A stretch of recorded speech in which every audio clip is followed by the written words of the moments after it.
time for topic of the show. Each week we take a special item from the Nintendo pipeline and we break it down bit by bit. And today's topic of the show is the latest reports on Nintendo's protection of their IP, and we'll be asking the question of whether or not their handling of brand defense has been right, wrong, cool, uncool, etc., etc. We've talked about the morals of Nintendo in the past, like with the Allison Rapp story. Turns out they were kind of right about Allison. She's kind of a what is she doing? Like I unfollowed her on Twitter, but because she was just posting like hundreds of posts a day. It's not even that I didn't like what she was posting, but yeah, she went kind of off the deep end. She's just posting whatever she wants now. Just everything that comes to her mind. Seems like she's sharing it. But I haven't been following her at all, so. Really, she's gone down. I think she was like in the tens of thousands of followers, and now she's at 19,000. Like, I think people are just like, what are you doing? Mm-hmm. But yeah. If you want to go support Allison, she has a Patreon page where she does cosplay, so you can go see that. But yeah, so we're talking about the morals of Nintendo. If you're listening to the snippet on youtube.com/Koppai Gaming, you can check out the full episode there as well, or go over to iTunes, SoundCloud, etc., for more episodes. Just search Koppai Podcast.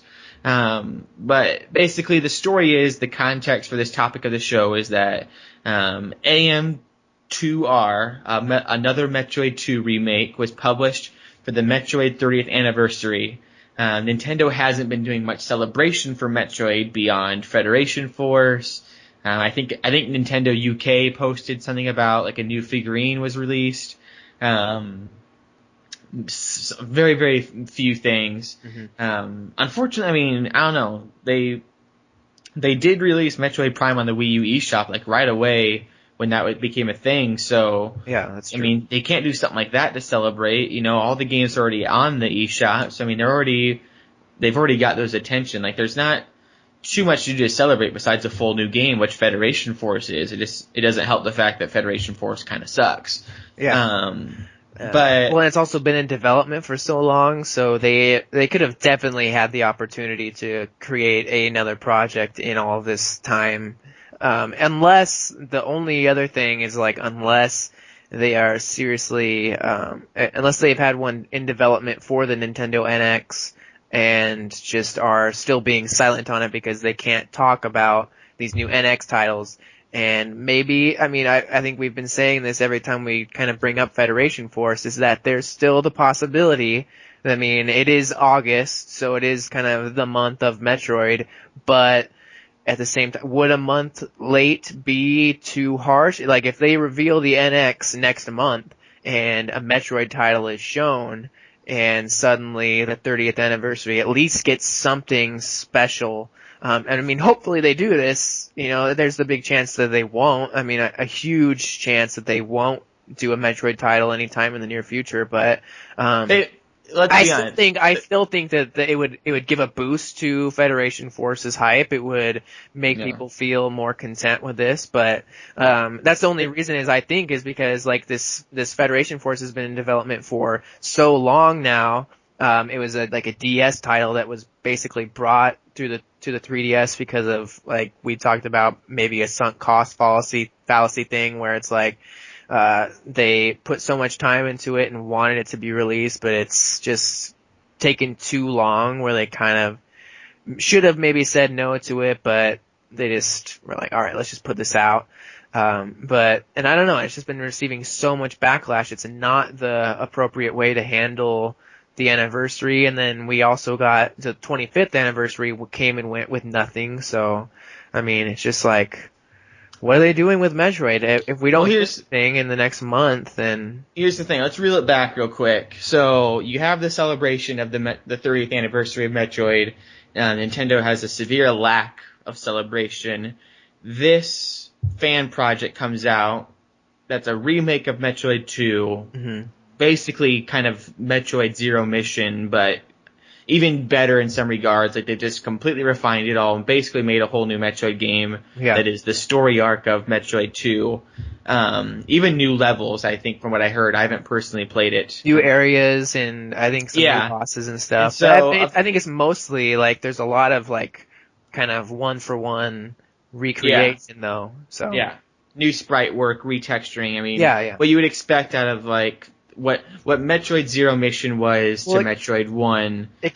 This is kind of that to Metroid 2, maybe even more so. Yeah, definitely more so, I'd say, because it kind of almost makes it an actual playable game. Like, I've heard complaints about how the Metroid 2 the Game Boy original one, like, even on the original Game Boy, it was basically impossible to see due to the contrast, and the fact that even on the Virtual Console, it hasn't been improved too much because the way that the game looks it's such a bland look. There's no backgrounds. It's very black and white, where you can't see where you're going. The way that the screen is so scrunched, where you can only see like 4 steps in front of you and 4 steps behind you and 4 steps above. It's like, how are you supposed to play a Metroid game really like this, especially when there's a lot of backtracking and you can't tell if you're in the same area or in a new area, or, it makes a game that was very, very difficult to play, almost impossibly so. It actually makes it a decent game, actually, part of the Metroid franchise where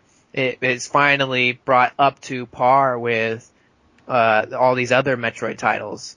And so it hasn't been done before. That's why I think it's like, I'm sure Metroid 2 on the Virtual Console isn't selling that great. It's not that great of a game.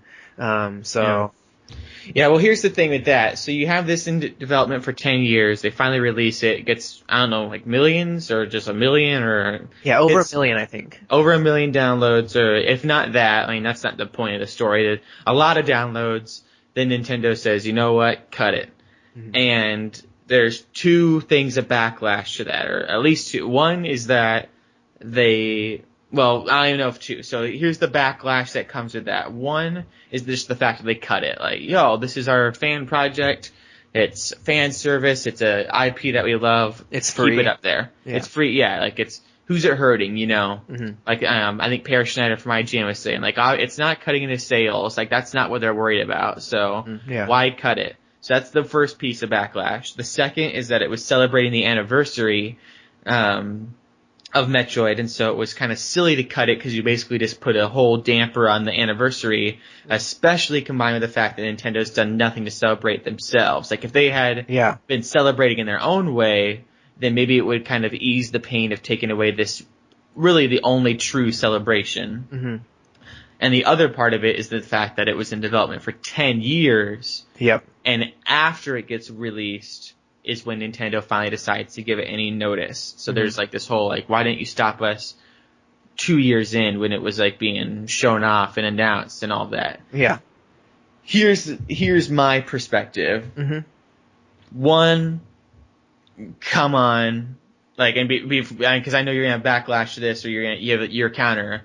My first big thing is, come on, if I were to go and start changing all of start making Super Mario Brothers, but redesigning all the sprite work, redesigning certain things to make it so it was HD, so you could play it even better, and make it so it was this sort of engine, and I mean even better than like what you could make in Super Mario Maker, like actually making it 1-for-1 and doing all this, with whatever, like remake the game and take a long time with it to make it so it's like, I mean, you got parallax scrolling, and you got, the voxels that Matt Wrathel was talking about. It just looks so gorgeous when you hit a fireball. Like, it looks as if fireballs are bouncing, but it's all pixel art bait. Like, right. Work on this so hard and then release it for free. Like, I've taken something from a company, I've stolen it, and I've given it to people for free when they're still selling it.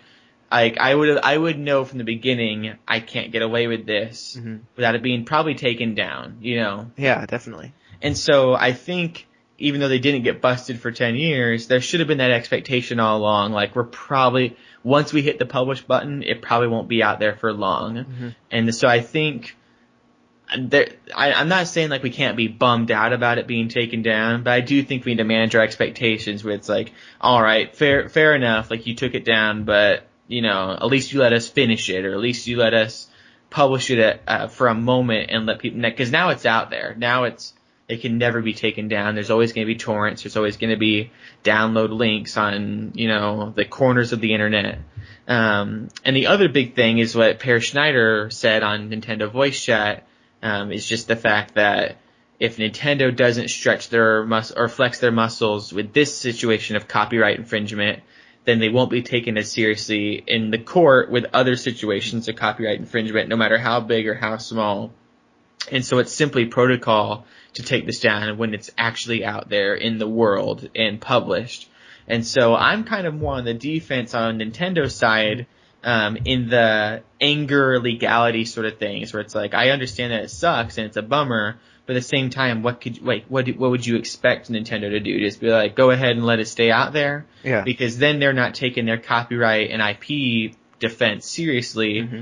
And also, I mean, honestly, I don't think they were, but they are losing potential money from people getting this instead of buying their copy. There's the counter argument to that because people are enjoying the free upgraded version, they're more likely to go out and buy Super Metroid or maybe Federation Force coming up because they're starting to fall in love with the brand. Yeah. The more likely scenario is that that's the case.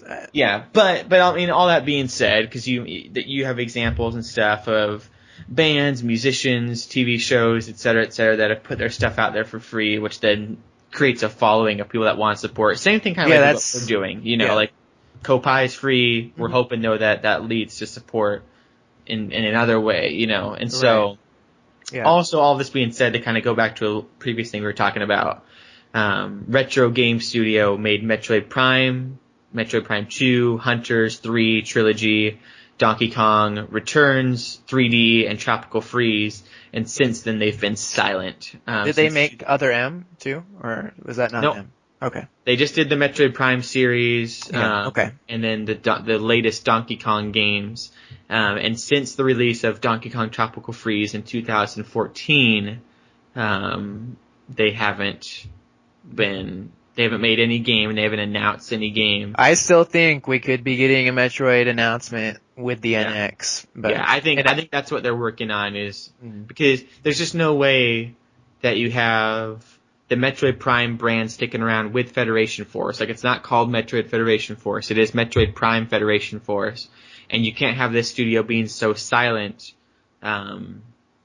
without them working on a Metroid game, I don't think. I think it is a very real possibility that you have Donkey Kong Country something subtitle on the NX, as the launch title. Like Donkey Kong is more familiar face. He's way more iconic than Samus is to people. Like, definitely. And so if they have their new hardware, they may want to be like Donkey Kong, Yeah.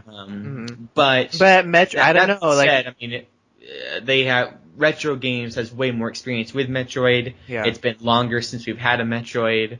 I could imagine that's what they're working on next. Yeah, I just think that, and hopefully they hand off next Donkey Kong to Playtonic Games after Ukulele's done. Yeah, that'd be cool. I think that Nintendo probably realizes and understands the fact that, fans, I think that there's such a bandwagon hate on Federation Force, and there has been since its reveal, and kind of people feeling like this is what we're getting from Metroid. I feel like even people who aren't fans of Metroid now Metroid is on people's minds as like, what are they going to do with it? I don't think that Donkey Kong necessarily is like what anybody's really waiting for or looking forward to the next one. So I feel like it is a point that Donkey Kong is a bigger franchise than Metroid, but the amount of hype that I think could maybe be generated by them actually acknowledging Metroid's 30th anniversary and coming and announcing a brand new great title could get people that weren't even really interested in Metroid but have since just had it on their mind because everybody's been talking about these stories. It's a hot story right now, so Nintendo could jump on that.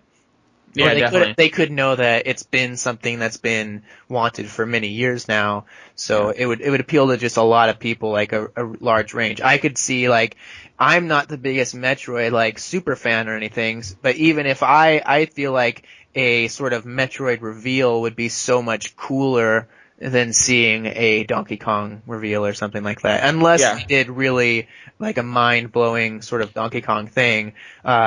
But Yeah, well, I mean, the thing is that Donkey Kong's a platformer, and you're more likely than not going to get Super Mario launch title of some sorts. Mm-hmm. And it just would be weird to have two platformers at launch. That kind of compete. When you could have Breath of the Wild, Mario, and Metroid, and you'd have open world puzzle, platformer, king, and first person exploration adventure game. Yeah. All I'd within the launch window. Your point that the Platonic should take Donkey Kong is actually, I don't know if a lot of people would agree with that, because I remember Donkey Kong 64 was one of the first titles that like Rare had kind of made after the whole Banjo thing, and it was kind of maybe the start of the death of the 3D platformer, because a lot of people I think felt Donkey Kong in the whole 3D space didn't work as well and was way too much of a collectathon that was almost impossible to actually. Yeah, that's true. And so maybe people don't really. I didn't actually play a ton of Donkey Kong 64. I remember one time we like rented it at an old hotel, and it like played like crap on some emulated TV or something where they had. I think it was because we didn't have the Rumble Pack or something. Yeah, I think that. Well, they had games that were on their little like play thing, but they didn't have Rumble Packs in the N64 controllers or something. So it was like, how is this even supposed to work? I remember that like vivid, like just such a foggy memory in my head. Yeah. But they all, to your points though, I really don't have any account. I completely agree with what you said. I think that Nintendo does need to defend, like, I was kind of thinking back to when Sonic the Hedgehog 2 HD remastered was being worked on, I think by Christian Whitehead. That was served with takedown notices before it was even completely finished. But then they actually hired him to start working on like Sonic Mania and stuff, and all these really great ports that have been in HD. And so I was really thinking like Nintendo needs to take a look. We've had some news stories in the past months about how Nintendo has been, some people have been leaving. They've been needing to look for some new designers in certain ways. So maybe check out some of these guys. But I do think that it's true that they need to defend their property. I thought that you didn't bring up this point in your little argument, but you'd made the point to me in a previous conversation we had, just that maybe they had known about this project for the past 10 years, allowed it to be put out because it got over 1.5 million downloads, and then served their notices so that people still got to get the game. They got to make it sure that it will be spread forever. I'm sure if you want to go find it, it's easy to find it still. I was even able to find that 3D Zelda game that was taken down pretty quickly. So like these games, I wondered if Nintendo, out of respect for the developers, was actually like, put the game out, then we'll take it down just because of the legal responsibility. Yeah, we can't let it hanging around online, but we'll allow it to at least get and I really I loved that perspective, because it seemed like what I might do if I was a studio like Nintendo, and something that was made with such love and care that I would probably appreciate. If I was one of the Metroid developers, I'd probably be looking at the project like, man, this is really, really cool. I wish that we would have done something like this. This is really impressive, but at the same time, it is stolen property, so we unfortunately have to take it down just in case something more serious came along. So I'm gonna believe that for the rest of my life, even though it's not confirmed. That Nintendo allowed it to happen, and they're really nice, cool guys. I feel like it's the same way, because kind of not as big of a story, but Pokemon Uranium, which I remember from many, many years ago, because I've been a part of. Pokemon Uranium is another example of just like, what are you expecting if you think this is gonna stay up? Like, I mean. At that point, you should just if you have that level of creativity and that level of imagination, like, go ahead and just make, they did such good work with completely original monster design and mechanics and stuff, like, change the name of that and put that thing on Steam. Like, I don't get why people, like, if the people that did the Metroid Anniversary thing would have just changed the sprites just enough and just made it so it was their own original levels and put that thing on Steam and said, here's our celebration of the 30th anniversary of Metroid.